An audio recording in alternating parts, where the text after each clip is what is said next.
It's time to get your fix with Awkward Arsic and Mr. Fifth. Coast to coast coverage of Universal's Halloween Horror Nights begins now. HHN Addict, embrace the sins. So welcome HHN Addicts, Awkward Arsic here. Mr. Fifth.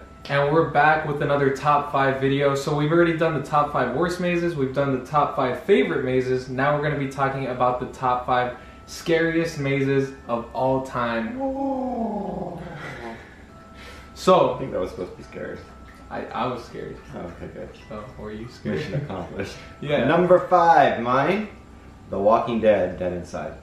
Hey, he's just saying that because I was in it. Actually, Right? has nothing to do with that. Ha. Really, I thought that it was nice to see. I mean, when you think about the fact everybody's so Walking Deaded out. Yeah. But if you think about it, when it first came to the event, it was groundbreaking in the aspect of you'd never seen the show come to life. That's true. It was very well done, and the hordes of zombies when they were all working, Yeah. it was good. The scare actors in it were just fantastic. I think probably the best group of scare actors I've ever. Okay. Especially the one that was just like.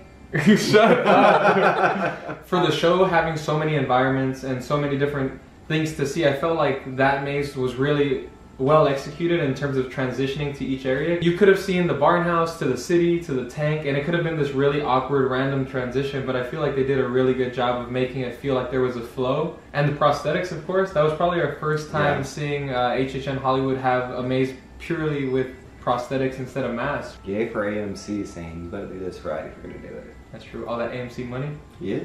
AMC? But my number 5 was Freddy vs. Jason from last year. I've been looking for this maze. I've been looking for I've been looking for it. Like, where is it? Where is Freddy vs. I've been looking forward to this maze for so many years, and I feel like John and Chris did this maze justice. I think it was cool that they did an original take on it, so it didn't follow the movie directly because... My little nose twitch here, but I'll let you finish. Oh no. Look, they took some of the best kills from the Friday the 13th movie, some of the best kills from Nightmare on Elm Street, but at the same time, they still maintained that element from the movie, of course. They were fighting at the very end, and then they would team up and fight, or not fight us, shit, that'd be kind of scary, but they would come attack us, so...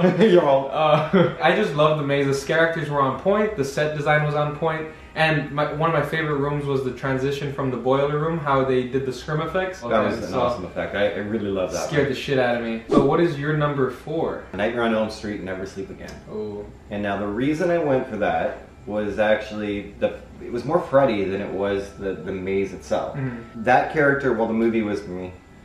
The way the character looked, I felt like there was more feeling in the face, and it felt more real, so it felt like it could actually be this person that was after you. Yeah, and it was a less comedic character. It was a darker take in the movie, darker take in the maze too. It wasn't just like all these jokey scenarios, and it was just really well done. Yeah. Like, it was a really, really well done maze. I enjoyed it tremendously. That maze kind of pushed their technical limits in terms of scrim effects, which is really cool. Your number 4, sir. My number 4 is Alice Cooper, Welcome to My Nightmare. Okay, so I'm just going to say now that that's my number 1. Whoa. To me, that is a fantastic maze. We talked about it a little bit in our favorite mazes. Yes. Favorite maze. And I agree, it's one of my favorite mazes. It couldn't make it to my number 1 or 2, but it felt claustrophobic. We mentioned that in the last video. It had a lot of scary...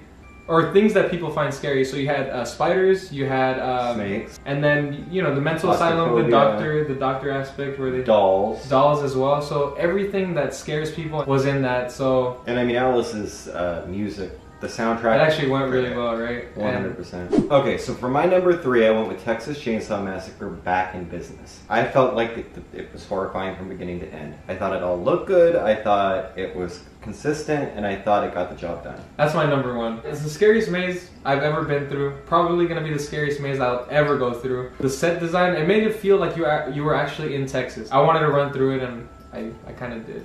So my number 3 is American Werewolf in London. The puppets, even though they scared the crap out of me, could have been done a little bit better like Orlando. But at the same time, just the energy of the Nazi soldiers and the Jack character and all of them just popping out. Like I said in the last video, me and Carrie ran through it and we probably finished that maze in like 2 minutes. I love the execution of the Nazi shooting scene. Yes. Like I thought it was really well done. I thought it was awesome that all the scare actors were actually able to keep up with the audio cues. Yeah, absolutely. Because that's all just going. They're not firing it. I think it perfectly recreated that movie, and it's one of the most, I'd say, faithful adaptations from movie to mazes. So Definitely. that's my number 3.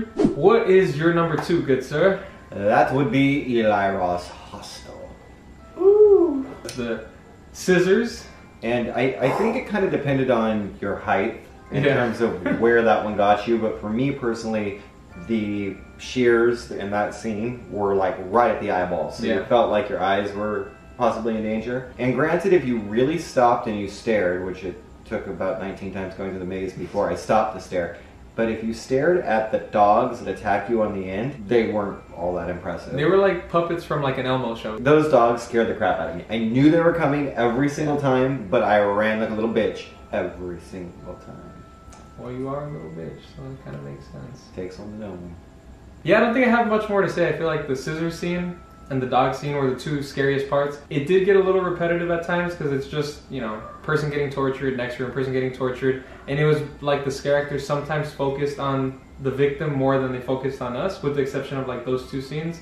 So that's kind of why it was in my honorable mentions and not actually in my top 5, but I agree with you. I think it is still one of the scariest mazes. So my number 2 is Insidious: Return to the Further. They did a really good job of just bringing in all 3 movies at once. So you had The Man Who Can't Breathe, The Woman in Black, The Red Demon. They had the use of projection effects that we've never seen before, the scrim effects, and that basically kind of taking what they did in Nightmare on Elm Street and other mazes and making it even better.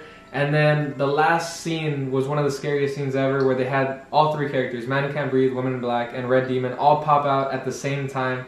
And to the point where one time the Red Demon popped out and I actually crouched down on the ground. Like he was towering over me and I was on the ground, and I've never had that happen before. Who's the bitch now? That's true. I was the Red Demon's bitch in that scene. So that was easily one of the scariest mazes I've been to, and one of my favorites. Okay, so we don't have a number 1 because we both covered each other's. Crazy minds or bitch minds think alike. But let us know if you agree with our top 5 list. What are yours? What are yours? What are yours? Tell us here, please. Yeah, and if you enjoyed this video, like the button. I was gonna say like the button. I like that button. It's a sexy button. Hit that like button, sorry. Subscribe to the channel. And we'll see you guys in just a few days. It's all good. We'll see you in a few days. Yeah, Goodbye. Bye.